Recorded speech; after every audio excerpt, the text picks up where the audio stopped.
Malaysia కూడా ముస్లిం దేశమే.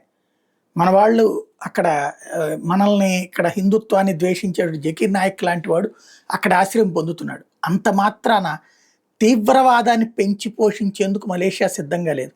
తీవ్రవాదులుగా తమ బిడ్డల్ని అక్కడ ఉన్నట్టు ముస్లిం సామాజిక వర్గ బిడ్డల్ని వెళ్ళడానికి పంపడానికి సిద్ధంగా లేదు. తీవ్రవాద వ్యాప్తి చేయడానికి సిద్ధంగా లేదు. తాజాగా 36 మంది బంగ్లాదేశీయులని మలేషియా ప్రభుత్వం అరెస్ట్ చేసింది. వాళ్ళందరూ ఐఎస్ఐఎస్తో లింకులు ఉన్నటువంటి వాళ్ళు అన్నది. స్వయంగా హోమ్ మినిస్టర్ సైఫుద్దీన్ ఈ విషయాన్ని ప్రకటిస్తూ బంగ్లాదేశ్ తమ దేశంలో తీవ్రవాద భావజాలాన్ని పెంచే ప్రయత్నం చేస్తుంది, దీన్ని సహించబోము అని చెప్పారు. ఏదైతే తీవ్రవాదులకి ఫండ్స్ సప్లై చేస్తుంది అన్నటువంటి విషయాన్ని కూడా తేల్చి చెప్పేశారు.